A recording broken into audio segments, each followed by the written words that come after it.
Hello दोस्तों, स्वागत है आपका मेरे चैनल श्रीप्रिया किचन में। आज हम बनाएंगे छेना से एक बहुत ही yummy and tasty sweet recipe chhena murki. ऊपर से क्रिस्पी होता है, अंदर से बहुत ही नरम होता है और इसीलिए वीडियो को एंड तक ज़रूर देखिए और अच्छा लगा तो प्लीज़ एक लाइक कर दीजिए और चैनल में नए हैं तो सब्सक्राइब करके बेल बटन को भी दबा दीजिए और ऑल बटन को प्रेस कर दीजिए ताकि आपको मेरे वीडियो का नोटिफिकेशन मिलता रहेगा। तो पहले हम चीनी को कैरामल करेंगे। 2 टेबलस्पून चीनी में 1 टेबलस्पून पानी मिला के इसको अच्छे से मिक्स करके इसको कैरामल होने के लिए दे देंगे। तो देख सकते हैं हमारा चीनी बहुत अच्छे से कैरामल बन गया है, उसका कलर भी चेंज हो गया है। अब हम इसमें थोड़ा सा ही पानी मिलाएंगे ताकि ये जो कैरामल और पानी अच्छे से मिक्स हो जाए। जब हम चाशनी प्रिपेयर करेंगे ना, इसमें कोई भी लम्स ना रहे। अब हम इसमें 1.5 कप पानी डालेंगे। ये हो गया 1 कप और आधा कप। तो अब हम इसमें 1 कप चीनी डालेंगे। तो 1 कप चीनी के लिए हमारा पानी का मेजरमेंट है 1.5 गुना। तो इसको हम बॉईल होने के लिए छोड़ देंगे। तो पनीर में यहाँ पर 250 ग्राम लिया हूँ, इसको मैं ऐसे कट कर लिया हूँ। ये मेरा रेडीमेड पनीर है, बाहर का ख़रीदा हुआ। आप चाहे तो ये पनीर घर पे भी बना सकते हैं दूध को फाड़ के। तो पनीर को हमें थोड़ा छोटा पीस करेंगे तो हमें पकाने के लिए थोड़ा कम टाइम लगेगा। अगर बड़ा बड़ा पीस करेंगे तो वो पकाने के लिए बहुत ज़्यादा वक्त लगेगा। तो हमारा यहाँ पर चाशनी बॉयल हो गया है अच्छे से। इसमें एक एक करके पनीर क्यूब्स डाल देंगे। हमारा पानी भी बहुत अच्छे से उबल आ रहा है, देख सकते हैं चारों तरफ से पानी उबल आ रहा है।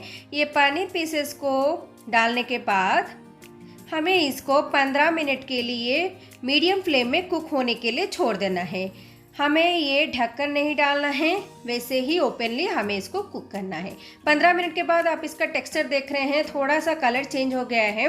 हमें इसको पूरा गोल्डन ब्राउन कलर आने तक पकाना है। तो ये थोड़ा टाइम टेकिंग है। अब यहाँ पर 1/4 टीस्पून इलायची पाउडर, नहीं तो मैं यहाँ पर 3-4 इलायची को ऐसे टुकड़े में काट कर इसको डाल दिया हूँ। इसको अब हम 10 मिनट के लिए मीडियम फ्लेम में कुक कर देंगे।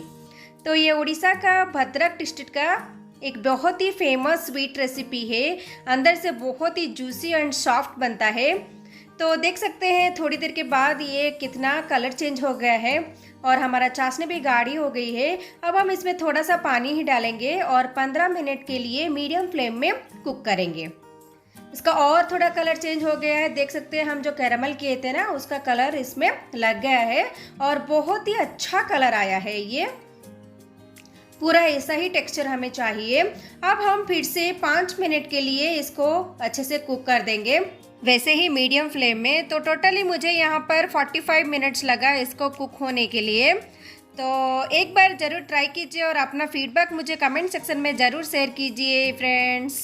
आप इसको बना के 15 दिन तक स्टोर करके रख सकते हैं, ऐसे ही बाहर ये कुछ भी नहीं होगा क्योंकि ये पूरा का पूरा चाशनी में बनाया हुआ है।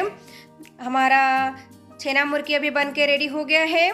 या आप ऐसे ही गर्म भी खा सकते हैं और ठंडा होने के बाद भी इसको ले सकते हैं। तो ये ऊपर से थोड़ा क्रिस्पी लगेगा और अंदर से भी जूसी लगेगा। आशा करती हूँ फ्रेंड्स मेरा रेसिपी अच्छा लगा होगा। जल्द ही मिलती हूँ आपसे एक नई रेसिपी के साथ। तब तक के लिए बाय बाय, टेक केयर।